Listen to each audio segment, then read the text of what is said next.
Towhid Hridoy Bangladesh Asia cup খেলতে যাওয়ার আগে সবথেকে বেশি সমালোচনা হচ্ছিল যাকে নিয়ে, তিনি হৃদয়।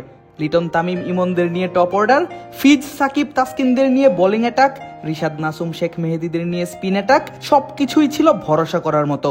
ভরসা ছিল না শুধু মিডল অর্ডারে, আর সেই মিডল অর্ডারের ভুলেই বাংলাদেশ দেখলো পরপর 2 ম্যাচে 2 হার। আর স্বাভাবিকভাবেই সমালোচনার তীরটা তাক করা তাওহিদ হৃদয়ের দিকেই।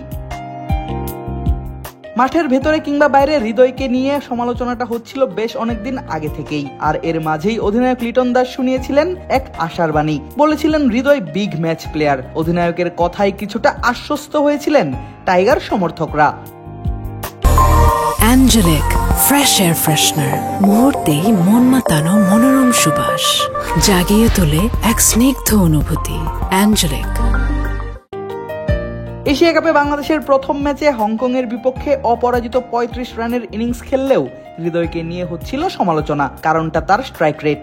এরপর শ্রীলঙ্কার বিপক্ষে 8, আফগানিস্তানের বিপক্ষে 26, প্রতিবারই মিডল অর্ডারে নেমে খেলার গতি কমিয়েছেন ব্যাট হাতে। কিন্তু শ্রীলঙ্কার বিপক্ষের ইনিংসে যেন এই ব্যাটার জানান দিয়েছিলেন কেন তাকে এত বড় মাপের ক্রিকেটার হিসেবে বিবেচনা করা হয়।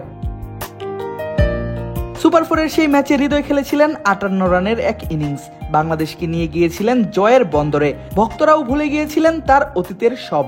ভারতের বিপক্ষে আবারও খেই হারিয়ে ফেলেন এই ব্যাটার, আউট হন 7 রান করে। আর পাকিস্তানের বিপক্ষে অলিখিত সেমিফাইনালে যা করলেন তা তো দর্শকদের চিন্তারও বাইরে। যখন একের পর এক টপ অর্ডার ব্যাটারদের হারিয়ে বাংলাদেশ ধুঁকছিল ব্যাট হাতে, তখন মাঠে নামেন হৃদয়। কথা ছিল জুটি করবেন ওপেনার সাইফের সঙ্গে, জেতাবেন ম্যাচ, তুলবেন বাংলাদেশকে ফাইনালে। কিন্তু সেই গুরুত্বপূর্ণ ম্যাচে হৃদয় আউট হন 10 বলে মাত্র 5 রান করে, ছক্কা হাঁকাতে গিয়ে। আর এতেই হৃদয়কে নিয়ে হচ্ছে ব্যাপক সমালোচনা। সেটা শুধু যে বাংলাদেশে হচ্ছে তা নয়, হচ্ছে বিদেশেও। জনপ্রিয় ক্রিকেট বিশ্লেষক হার্ষা ভোগলে বলেন, তিনি বাংলাদেশের কোচ হলে সকালের নাস্তাতেই হৃদয়কে করতেন কঠিন এক প্রশ্ন। আমি কখনোই ফিল সিমন্স হব না, কিন্তু আমি যদি ফিল সিমন্স হতাম তাহলে আজকের রাতটা কোনোভাবে যেতে দিতাম। আর কালকে সকালে নাস্তার সময়ই তাওহিদ হৃদয়কে জিজ্ঞেস করতাম, তুমি কি আসলেই ওয়ার্ল্ড ক্লাস প্লেয়ার হতে চাও?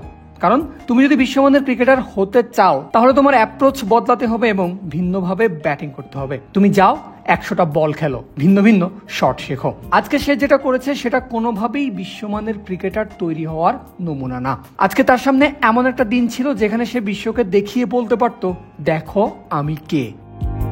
উদাহরণ দিতে গিয়ে হার্ষা টেনে আনেন 13 বছর আগে খেলা কোহলির ইনিংসকে।